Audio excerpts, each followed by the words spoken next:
Everybody, welcome back to another episode of the Zactivist Speaks with the one and the only, the legendary, the iconic Franchesca Lane Warren. She is the CEO, founder, and creative director of one of America's most trafficked education websites, the Educator's Room. Fran, welcome to the Zactivist Speaks. How are you, my love?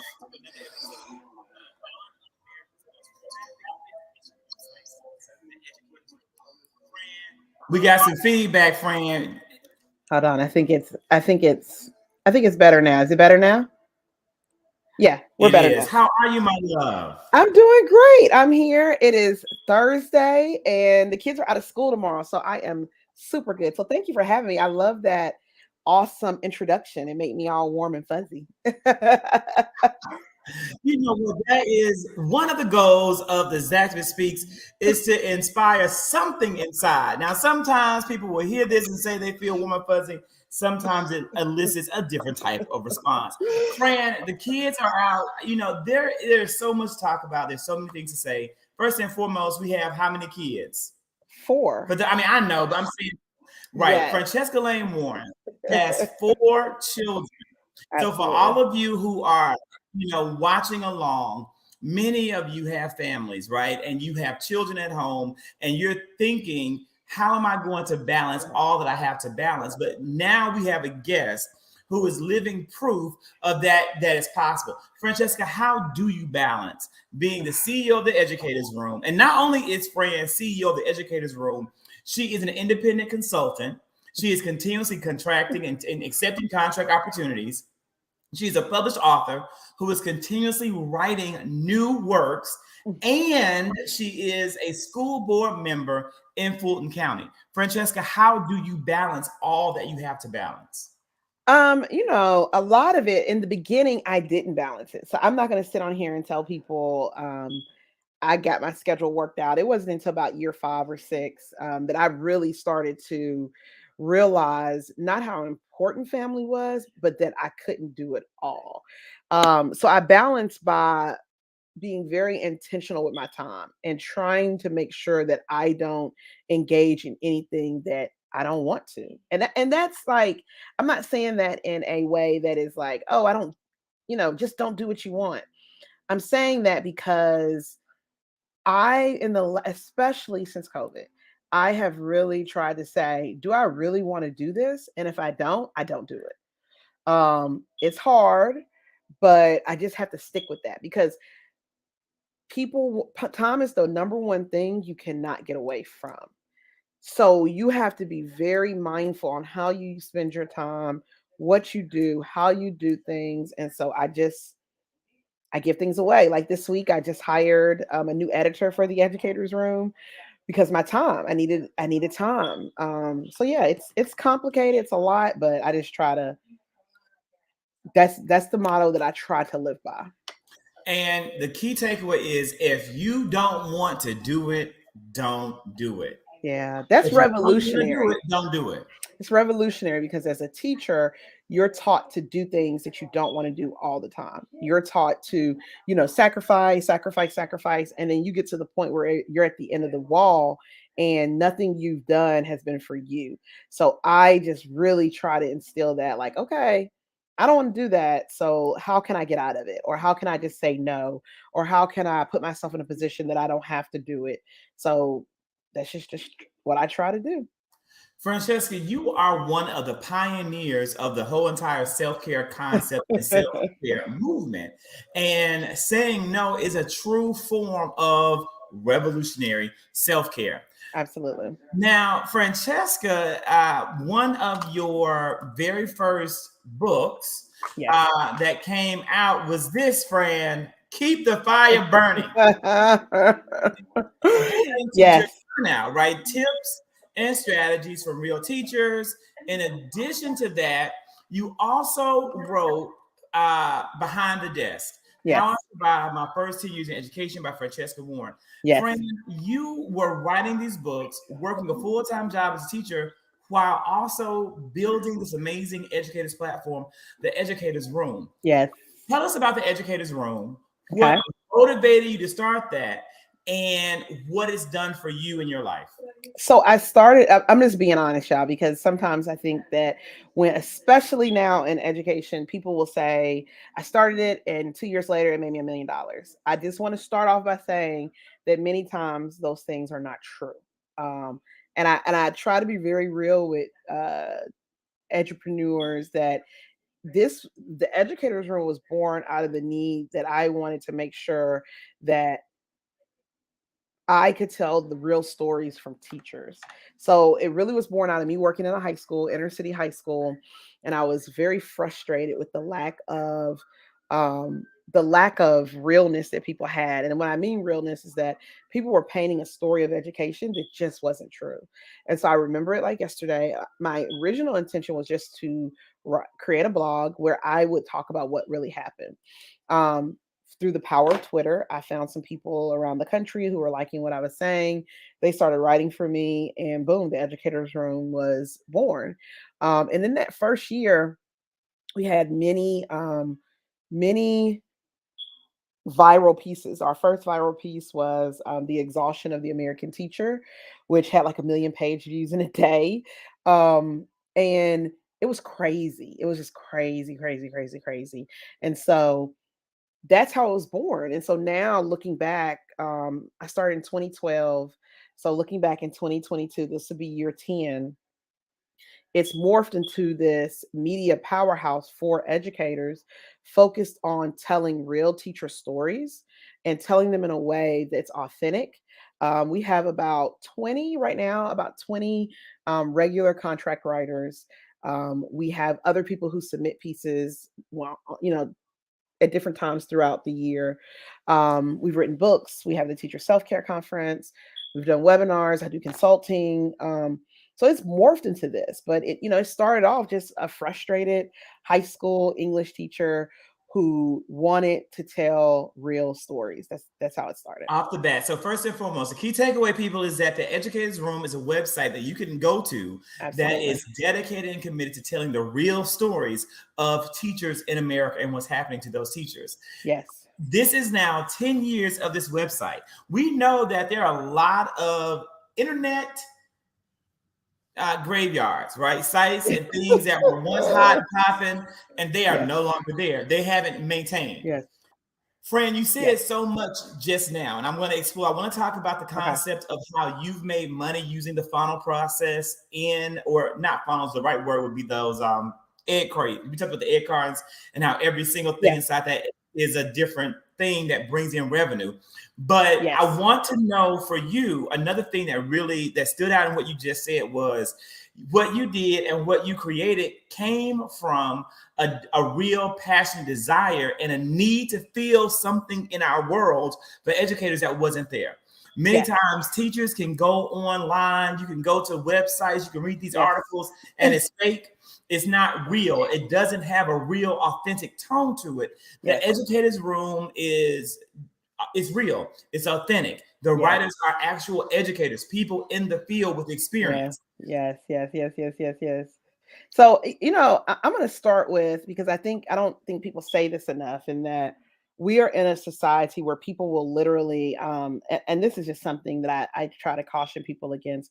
People will literally say, people will sell you a course on how to make money and they haven't made money. They will sell you a course on how to be a successful business owner and they're not a successful business owner. And what I tell people, if we talk about those egg cartons, the number one thing that pushes me every day, it is not social media likes. It is not making sure that I have the most popular edu host or edu person on the site. The number one thing that pushes me is content. If you don't have content, if you do not have content, you will not have an audience. So, hey, Madison, she's one of our writers. She's a rock star. Madison is a rock star. She's one of the Educators Room writers. Love her, love her, love her. But you have to have content. So one of the things that I quickly realized was that if I spend time trying to focus on how to get a number on social media, I'll never win. If I try to follow every trend, and I'm not knocking it, that people love doing it. There are trends where people feel like educators feel like they have to put their whole lives on, or they have to talk about what's the little expo markers, not expo, what's the flare markers, or they have to be super cute and like they think they have to do that because people have been sold this myth that that's what education entrepreneurs do. And so my thing is, I want to focus on the thing is the thing. And this is sometimes, my sore spot, which is why I've had to start hiring people. Is content is king. So what we focus on every day is making sure that we're allowing teachers to say what's happening in classrooms and writing about it in an authentic space. It is hard. It is hard. It is hard when someone writes an article on your site and they say, what did they say? All the good teachers have left or have thought about it. And people are inboxing you. They're telling you, "Oh, you can't be a teacher. I'm not thinking about leaving. I thought about people," but this is how teachers feel. This is a real feeling. So I first focus on content, and that's what I tell new education entrepreneurs. Focus on content, and content is not necessarily what's on Instagram or TikTok. It's a fad right now. It is. I love TikTok. I love Instagram. I don't love Instagram, but I get on there. But that's not content, because at any point when someone can take what you've done and take it away, or say you violated their terms of agreement, that's not content. So I tell people you need to focus on putting out quality content. Once you get that down, you can do other things. But if you have horrible content from the beginning, it's a wrap. I can't do anything with you. A huge takeaway from that is that you need to own your own stuff. Yeah. People are creating massive amounts of content for social media platforms that gain them money, ad revenue, and views, and you're just giving them content for free, and you're making nothing from it and becoming dependent upon them to be the platform to house your content. Fran, you didn't do that because you created your own. You talked about earlier the fact that in the very beginning, the first year of the Educator's Room being in existence, you had a viral video. Yes, I did. I did have a viral It went viral. Yes. How did it go viral, and what did that mean for the website and then for your income? So I'm gonna be very honest with you. At that point, I hadn't even monetized. So you got to think, I started in May. The article came out in the fall. So I hadn't monetized. So I missed a huge opportunity, right? But 1 million hits a day can easily be a couple of $100,000. Easily. So the first thing that I did, hold up. You say 1 million hits a day could be how much money? A couple $100,000 in a day. A couple $100,000. Yeah. Look, for all the educators, because this whole series is about helping educators determine what it is they want to do. Yes. Whether it is like advance your career opportunities in the classroom, advance your career opportunities in the school or school district, whether it is add supplemental income through side hustles, or if you want to pursue your own opportunities completely outside of the schoolhouse, that's what this whole series is about. Yes. Fran, you're saying that an educator with a good idea can create their own website, yes, and possibly make, because of one piece of writing, a couple $100,000 in a day. They could have. Yeah, unbelievable. Absolutely. And how does that work? How would the money come in? So ad networks, sponsorships. So let me go back. So when you are starting a brand, it is extremely important. I tell people this all the time. Get off social media and get yourself a domain. Okay? Own your domain. Once you own your domain and you have content on there, you pay for ads. Ads you're paid by page views. And I'm not talking about Google ads, but it's a great space to start. So don't not start there. Start there. And then every time someone reads your article and they see the ad, you get money. That's passive income. That's one of the ways that I pay my writers. So the more they write quality pieces, the more I'm able to pay them. And I've always paid my writers. I think the first year, everyone who wrote for me wrote for free. It was a passion project. Then I went from, and this is a true story, and shout out to Lori Rice, Carrie, all my first writers, who I'm still very good friends with a lot of them. The I take OGs. They're the the OGs. OGs, The the OGs. OGs. Yes, yes, yes, and they can come back anytime. They wrote for $5 an article, and then every year it was 10, then it was 15, then it was 20, and then it kept going up. But that's a way for you to get it. But I want to be clear that it doesn't necessarily happen overnight. You have to write, you have to have quality stuff, right? I try to tell people that I see a lot of people who will just put anything up. And that might work for their audience, but you really have to figure out, for example, if you're going to sell planners for teachers, do you have a domain? How do people get to it? How do people buy it? So you just have to make sure that if that's one of your egg cartons, that you are getting people to write quality things. And when they write quality things, it's a quality that people will read so that you can generate more income. But let me be clear. When you write, I don't hire content writers. I don't hire people off the street. Every writer who's ever written for the Educators Room has either been a current writer or a former writer. Educator. So they're retired, all those things. So I don't hire people off the street, and I get probably about 30 emails a day from people who just want to write.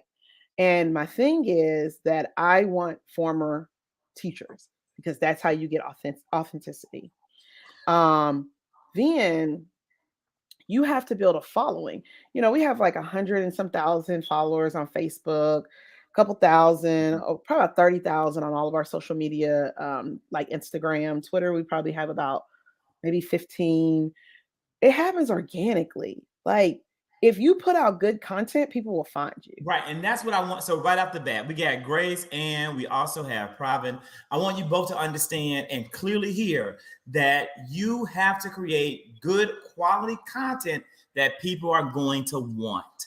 That's step number one. And again, there is a market out there for almost everything. You need to determine, anyone watching, educator or not, what it is that you have to offer to this world that's worth having. This is what I had a wonderful career day experience, Fran, where I was able to go to the former Brown Middle School, now the Herman J. Russell School, with our good friend, Principal Crooms.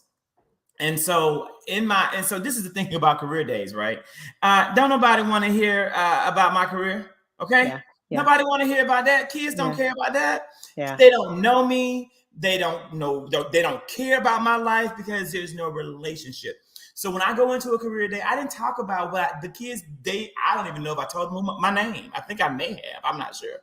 But nor did any child ask or care. We didn't talk about my career, but what we talked about was their career. And we talked about, how do you know what it is that you should be doing so you don't make the mistake that so many adults make. I polled the kids. I said, how many of you know someone who hates their job? Some of those kids said my teacher. Now I'm just telling you, some of them said it. They did. I'm just telling you what was said in the room. So I then said, what is the one thing that you do better than everything else that you do? I didn't say, what do you do better than anybody else? Because you're not competing against other people. I don't want kids to think they're competing against other people. I said, what do you do better than anybody, than any other thing that you do? And I said the same thing to you, Grace and probably anyone else watching who's considering, what would be my niche? What would be the area that I am going to be an expert or specialist in? What is it that you do better than every other thing that you do? What is it that you know more of than everything else that you know? That's where you put the focus, and that becomes the content that you begin to develop out. In regards to the ghostwriters, you can look if you're just beginning. I think I would be focused on determining my purpose, determining my niche, determining and creating my content so that whoever you work with, they have a model to follow and you know what your expectations are. Yeah. And that's an important point that you put. So if I can interrupt right there.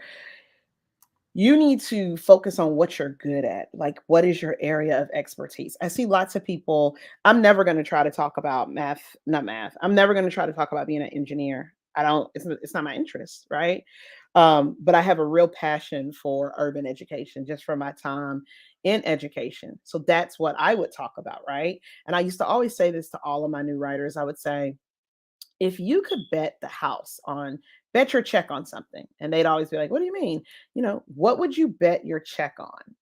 And they would be like, I don't know what you're talking about.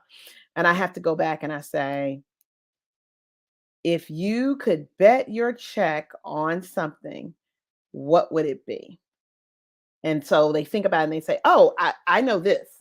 I say, okay, now that you know that, that's what you should focus on. And you have to have those conversations with people, because social media will make you think that you need to do what everyone else is doing, and you do not.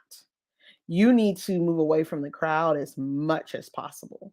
And that is how you do it. You do it by focusing on what you're good at.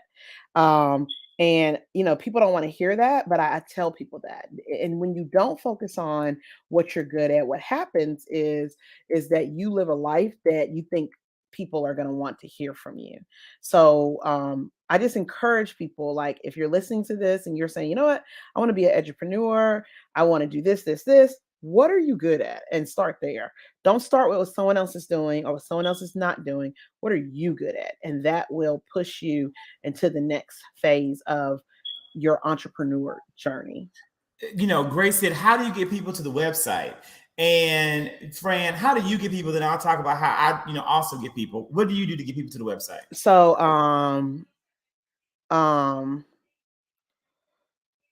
so the first thing that you do, you need to post on social media. You have your social media properly branded. You need to not just post content and that's it. Ask questions, interact with your audience. You need to have an email list. That's very important. You need to have an email list in case something happens and people can't get to your social media. They can still get to you. These are the things that you have to do. It doesn't happen overnight. You might have a post that 3 people have seen. For the first year of the Educator's Room, that's what I saw. Like, no one really read us until those viral posts. I think it was my mom was reading it. And then gradually people started to say, wow, they put up quality content. I need to go check on this. And now, we publish about 15 social media posts a day, send emails daily. It's almost like if you are, Old Navy is a good example. Old Navy wants you to buy their $9.99 jeans. They don't email you once on Monday and that's it. They email you every day, multiple days, because they understand that you're busy and that you'll just forget about it. And so you have to keep that in mind. So you have to be consistent, you have to post, and you have to do it in a way that's authentic to your audience. I think that is a beautiful, comment and a great way of looking at it when you look at it kind of like, Old Navy. Grace, I'll also say this. You have to put out into the universe what you want back from the universe. Mm-hmm. So if you're wanting people to come to a website, then you need to go to websites and support those websites. You need to cultivate the articles that you like, that mm-hmm. resonate with you, and share those. And I promise you, people are going to do the exact same thing back to you. Build up a tribe, not of friends that you already have, not of family members, because I'm telling you, it is not your friends and family's place to support your business, to support that's just not their place. I don't support Fran because I'm her friend. I support the Educator's Room because I believe in the Educator's Room. That is why I do it, right? It has nothing to do with the friendship, because that's not fair to your friends. It's not fair. Yeah. I don't believe in asking people to do all this extra stuff and jump hoops for me. I believe in, if I'm going to create high quality content, it's going to reach the right people. And it doesn't matter, in my opinion, if it reaches one person, as long as it reaches the right person, it's good. So build up a network of people who are going to support you, because you support them. I promise you that's going to help.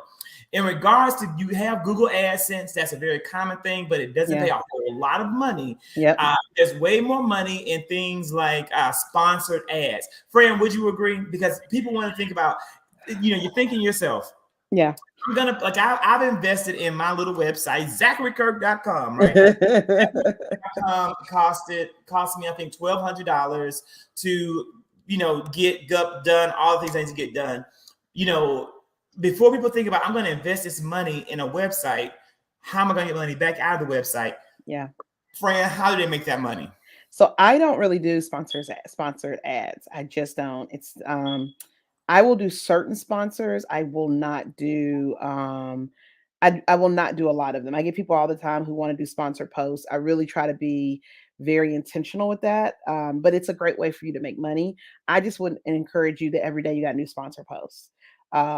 You know, you have to believe in your brand more than people. And I want to piggyback on something that you said.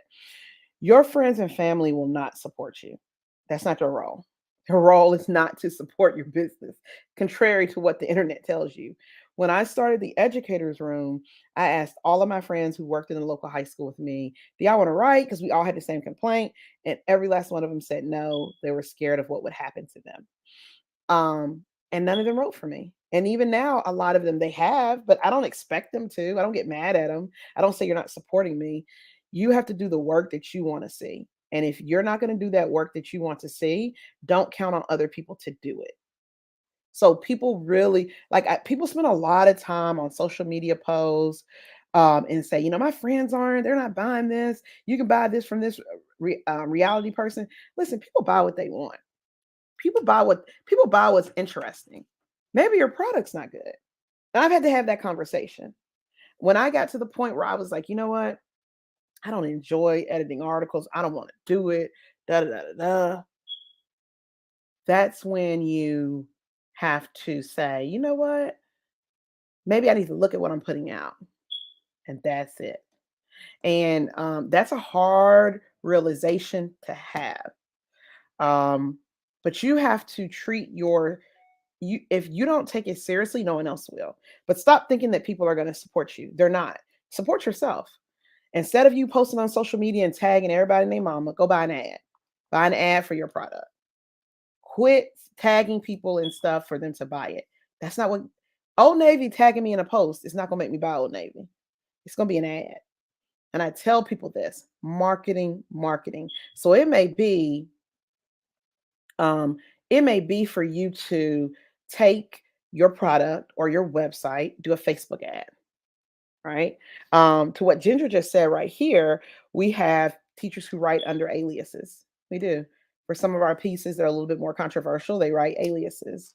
And for the first 5 years or so, I didn't tell anybody. People knew that this was my site, but they didn't know. And I remember when my principal found out, and he was like, "Oh my God, that's your site."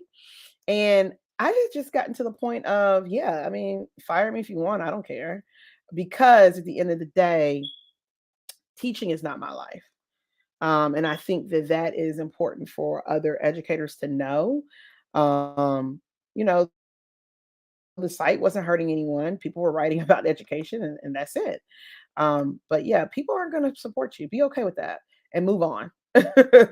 Move on from that. Don't let that shackle keep you upset with people. Move on. And that's a bold statement, and it's a very true statement. Yeah. People may not be supporting you because you don't have a product that they want. And that's hard to hear, but it is a reality for a lot of people. And so you've got to think about, what do you have, and to what extent is it something that's really marketable? Yeah. It's really, and here's the thing. You have to go through iterations, right? Just in January, I shut down our January teacher self-care conference, not because it wasn't going to be good, but because I had been so busy doing professional learning that I hadn't had time. So I had to say, you know what? Refund everybody back their money. This is what we're going to do. You have to sometimes go back to the drawing board, and not just sometimes, a lot of times. Every year, Old Navy tests their jeans to make sure that they are, and I keep using Old Navy, but I'll use Banana Republic, right? Banana Republic, same company though. But anyway, they will test their jeans, test their products to make sure they're of quality. People need to do that. A lot of times people will hound you into supporting something. You get it, you start using it, and you realize it's not good. And so being an entrepreneur is having conversations with yourself and saying, you know what, that's really not my best work. Here's what I can do to possibly do a little bit better. And, it's a hard conversation because many times we've put our money into things, we've done things, we've sacrificed. And for someone to tell us that it's not good, that hurts. But you just got to do it. And I just want people to kind of understand that and do that. So yeah. Fran, now this is a question that I asked when I brought out I had Teach Hustle Inspire join us, Dr. Sean Woodley. Mm-hmm. And what is the most money you have generated from the Educators Room in any given year? Probably a little bit over 100,000. Not profit. I'm just saying overall, like the gross amount, not the profit, but just the actual amount this website has been able to generate the most in a given year. Over. Girl, just put it out there because again, you have expenses you pay for these writers because the viewers want to know how. I'll say this. A lot more than I made as my first 5 years teaching, and I made $35,000. So you can combine your whole first 5 years of education, and you've made more than that in one given year from the work you've done in the Educators Room. And I think that's a piece of it, right? Is that if you have something that's good and you're bringing something to the table that fills a need, it is going to be able to bring in for you the revenue. And again, Fran has talked to us about ads. Fran has talked to us about conferences, sponsored events from what she's done. I've seen those happen. They don't have to necessarily be huge and well attended in order for them to be profitable and high quality. Yeah. Fran, also, you talked about publishing.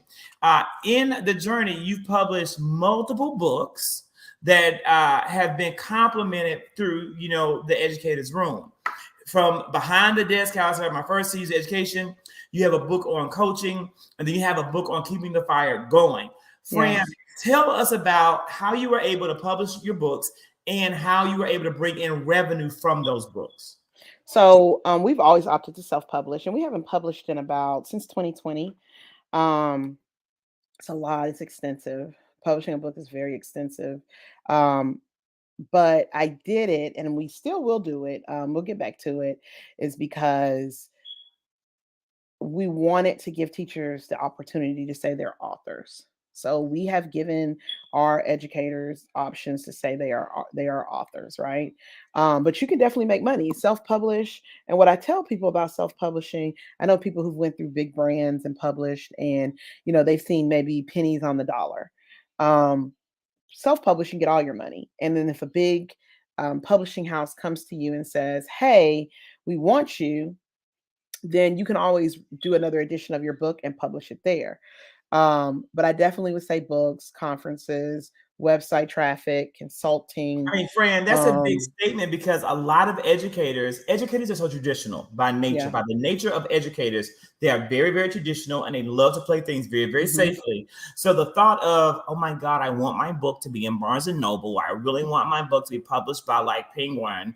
I'm serious. Like that is in their heads and they're thinking like, oh, I'm going to be the next Jonathan Franz and Toni Morrison and I'm going to make millions of dollars. The reality is that's typically not how it happens. Yeah. Many times you're publishing these books and you're making, like you said, pennies on the dollar. And what even to me adds insult to injury is that the majority of the publishing houses do not promote you the way they should. So they're not even putting you in spaces to allow you to get outside work like speaking gigs or keynotes or things of that nature. But when you self-publish, you're in the driver's seat and you are able to control your brand if you know how to build a brand. Well, and the thing of it is that if you're worried about being published in Penguin, you're worried about the wrong thing. You should be worried about profit. Again, I don't know if this is specific to education. There are so many people who want the look. They want the look. They want what everybody else has. But they don't necessarily want the work. So again, I tell people this, and I continue to tell people this. It doesn't matter if you self-publish or publish through a company. You're going to make your most money through self-publishing. You just are. So I have to tell people a lot of times I don't do this anymore just because it's more of a headache. When I used to mentor young entrepreneurs, I would tell them this, like, do you want to make money or do you want to be popular? You can be both, but if you want to make money, you're not necessarily going to be, you might not necessarily have the most Instagram followers. You might not necessarily be with the cool clique on Instagram, but do you want to make money or do you want attention? And I will always want to make money. I never want attention. People ask me all the time, you don't post on social media like you need to. I don't post on Instagram. And I really don't have anything against Instagram, but I find that it's not very authentic, right? People post what you want you to know. And so I always tell people, even though you don't see me post on Instagram, please know that I've already sent 4 emails today. I've already sold this much. I've already done these things. So, you really got to ask, do you want to be popular or do you want to make money? And I want to make money. And I think that's the majority of the adults who are watching right now, right? Like, and I think that's a very adult realization. And I think the older we get, the more we realize that we really do not probably want to be as popular, because that comes with a lot of down challenges. I'll say that being, it can come with some challenges. As I think a lot of adult influencers are now finding out this week on TikTok. I don't know if you saw the whole Wombs Land drama. Oh, no. Seen all the stuff with Modern Warrior, and it's a whole bunch of stuff. Anyways, a lot of adult creators having a really hard week on TikTok.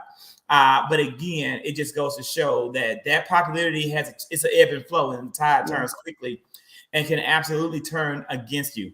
So you also, again, we hit on, I just want to keep the organizations for the viewers out there. We talked about the website and how that generates revenue. We've talked about publishing and how that generates revenue. What about consulting? How does consulting bring in revenue? And how could one, even if that was what they felt, right? Because some people may say, you know what, a website or an educational blog of my own, that's not me. Yeah. Somebody used to say, I don't have the time right now to write a book, or I don't really need to I don't want to wait on getting my money. I need it now because I'm ready to quit my job today. Yeah. What about consulting, and how does that work? And how does that bring in revenue? So consulting's great, but I always ask people, like, why would someone consult with you? And I just say that because it's very real, right? So you have to have built a reputation, not only built a reputation, but pushed in with people who can help you get to what you want. So when people ask me or say, hey, what are you going to do? I'm like, listen, I don't want, if you're going to consult, you need to have built a proper branding, a proper story of why you should be the consultant. People want to consult. People come to me all the time and say, I want to consult. I want to travel. That's a hard life. I've done it. When I was consulting in 2015, it was a lot. Like me hopping on a plane, I just did not like it. So I have to say, if you're going to consult, the question should be, why should someone consult with you? And what it's probably going to go back to is, what are you known for? And do you have any do you add value? Will you add value with the knowledge that you have, right? Like, will you add value? Every question I've asked friends, she's like, basically, no, don't do it because you probably ain't ready. I can oh my God, it's like mom and daddy except daddy really nice and real mean. Yeah, and I have to say that because people will come to me afterwards and say, I want to consult, how do I do it? And I said, what are you known for? What are they gonna consult with you for? And that's not being mean, but I'm saving you time. So if you are a science guru and or STEM is your thing and you've won all these awards and you're very popular, you need to, if you don't have a website, you need to set one up for people to get in contact with you. And then what value do you bring? A prime example is a lot of people, we do conferences. So we work with speakers. And when the pandemic hit, before everybody was hopping on Zoom and having events on Zoom, people were panicking. People who made all their money consulting because they couldn't get in schools. So I've told speakers this: you should have a website. Whether it's you or other people, you should have a website that highlights what you are good at. If you don't, you're leaving money on the table. That's right. So what I'm trying to add, just a little piece to that, right, is this. I think that people also, when you look at, well, why would people want to consult with you?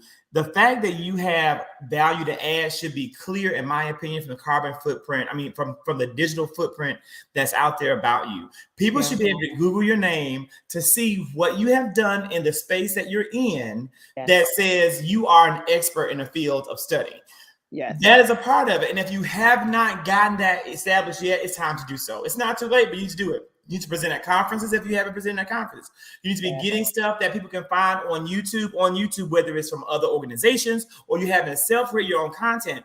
People have to now, in the 21st century, in 2022, they have to Google you, they have to see you, and then that's going to allow them to identify if your thoughts and your ideas and your knowledge is worthy of their funding.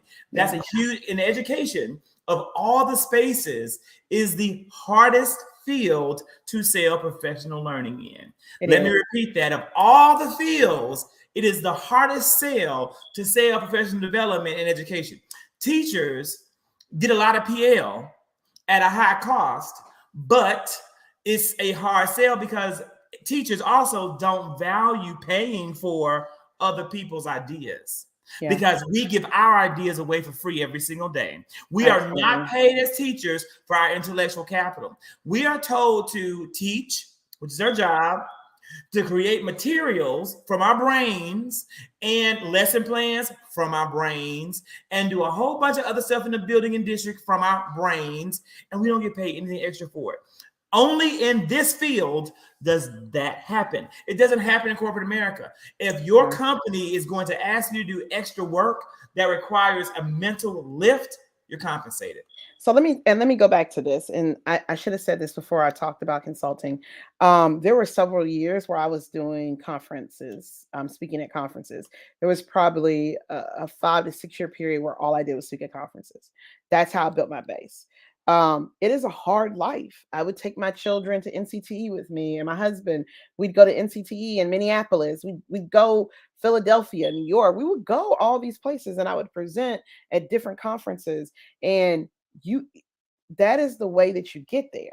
So people who, I want to be a consultant, what are you doing to work towards it? You got to have something. And I keep telling people this because this isn't the pretty space, but you're right. You have to set yourself apart from the rest. I'm going to say this, and I taught for a very long time, so I've been in the trenches. If you complain, not complain, say complain. If you're not even willing to do the bare minimum, you can't be a consultant. If you're only willing to do the bare minimum, you're probably not going to be a really good entrepreneur. So if you don't have a work ethic, if you complain about having to do X, Y, and Z, then you're probably not going to be a good entrepreneur in this space because it takes where you're up all night getting things done.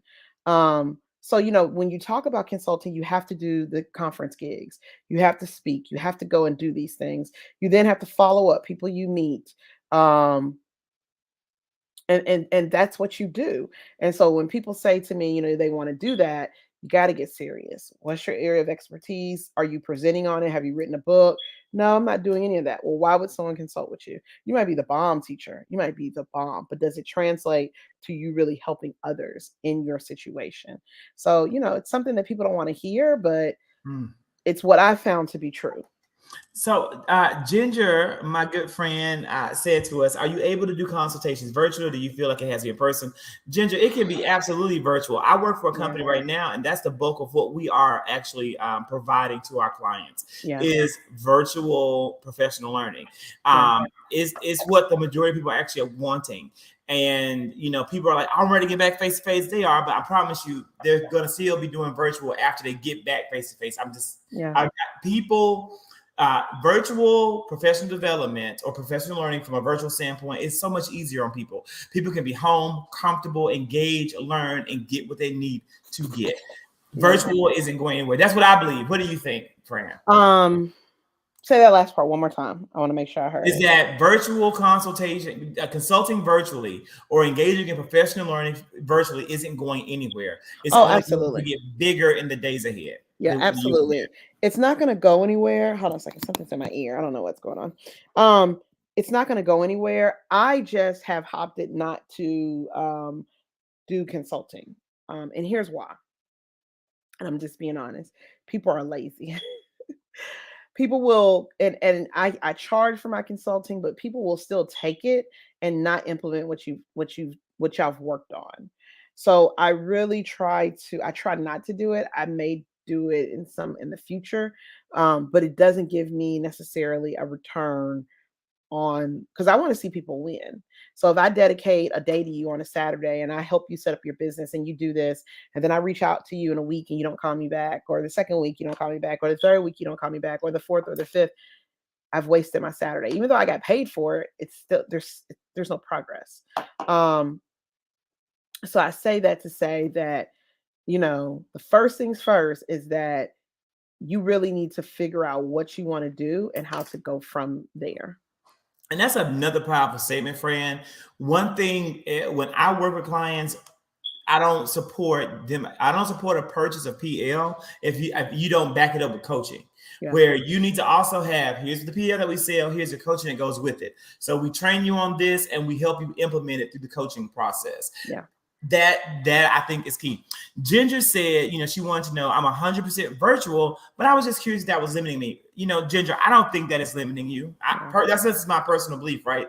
If that is where you are and that's how you're able to scale up, I think that is fine. I think the question becomes, do you have the bandwidth to do in person and do more? Determine your bandwidth, determine what you can scale up, and then that's how you go. You need to let us know what you consult in, because you have two educators here with large networks, and I know you didn't know consulting. Now, here's Ginger's next question, Fran. Okay. And the fact that I don't know, Ginger, that you consult, that right there is what's limiting your brand. So your friends don't even know. Right. Fran, Ginger said,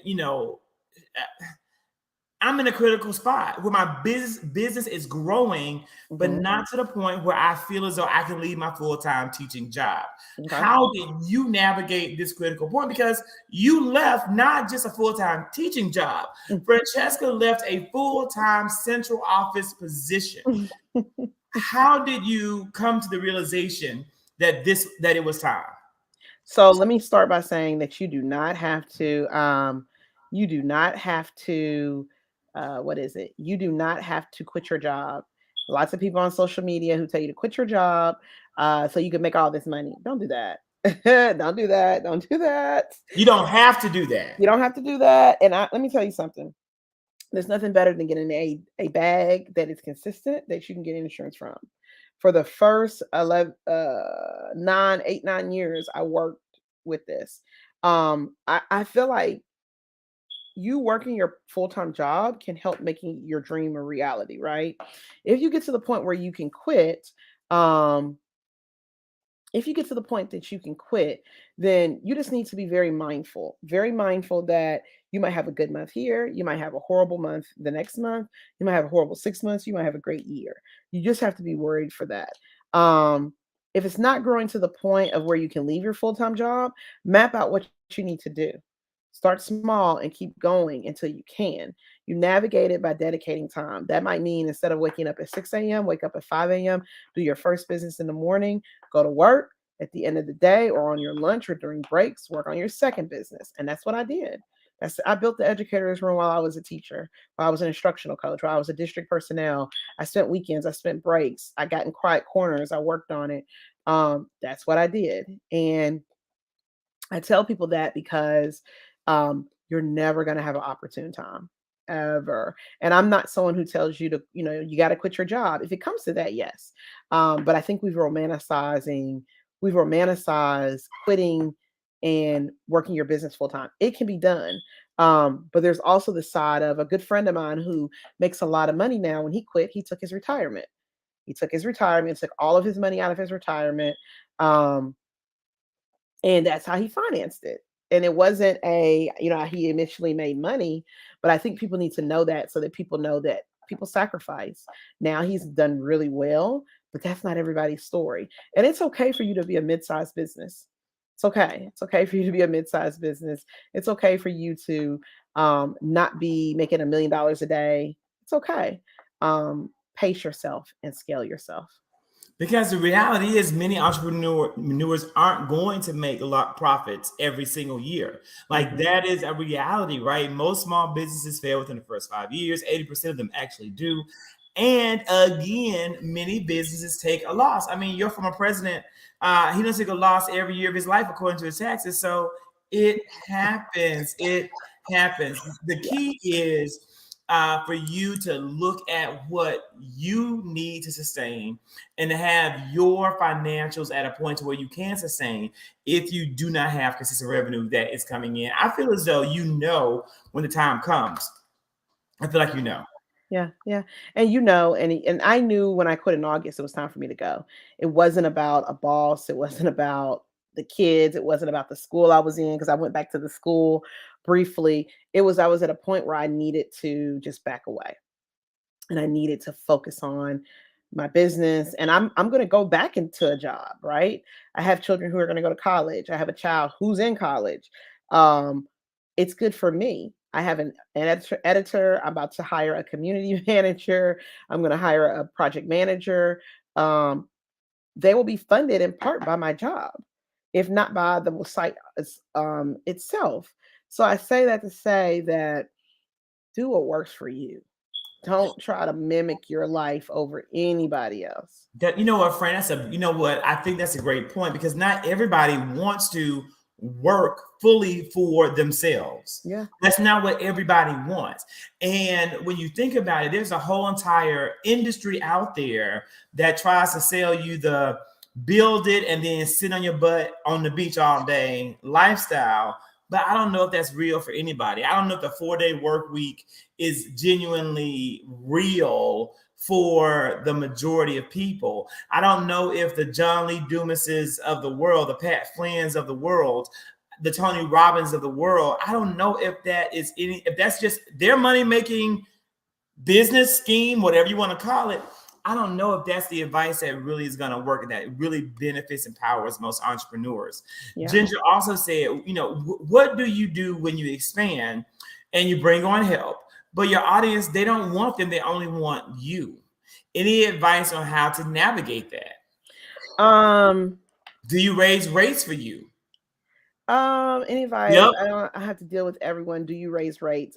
I think yes. I just had a conversation with someone today where if they only want Ginger, they need to pay for Ginger. Yes. Now, if they want eval gal to come in and do the eval work, then they need to be able to take who eval gal has working for her. But if they need specifically, I just only want you to come. You're the only one I want in my building. You got to charge them more because you have to. Let me tell you, when I consulted as well, right? Like I consulted. The most I made in a year as an independent contractor was $64,000 just from that side hustle. And I'm going to tell you, I factored into my price.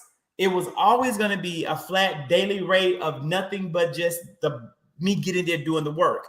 But I also built in my actual daily rate of pay. So if I'm going to take off a day of work without pay, you're going to pay me for that day and then pay me for the work I'm doing for you.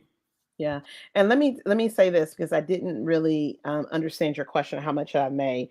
I've probably made from the site in a year closer to, I don't want to say 6 figures, but yeah, just the website on just nothing, but not the book, not the okay. having a website that is well trafficked. What could you make from a website in a year that's well trafficked? What could you make? Easily 100,000. Yeah, easily 100,000. Look at some of the food bloggers. I will say this though. It's really important for you to spend time with people who understand your brand and you before you hire them. So the person that I have as my editor, he's been working for me since 2013. 2013. He understands where I want to take the next phase. He understands those things. And so we spent a lot of time together. He asked me questions, he texts me. But you have, and let me be clear, I made a hire years ago, someone to work for me that just wasn't a fit. It just wasn't. And it wasn't anything indicative of that person, but I didn't know how to communicate what I wanted and when I was uncomfortable with certain things, right? And so it took me 4 years later for me to even think about hiring someone else. So when I got to the point of hiring someone else, it was really serendipitous because me and him both were thinking the same thing. I put out the job description, got it vetted, looked through it, and he actually gave me a call and was like, "Hey, I just quit teaching. I'd love to do it." And I was like, "Oh, okay." And that's how it went. So I tell people this and that when you bring people onto your team, you have to be very mindful that you're the boss and that they're there to do a job. And I think sometimes that's very hard. Excuse me. It's very hard for teachers. It's just very hard. So that's just something that, I think about.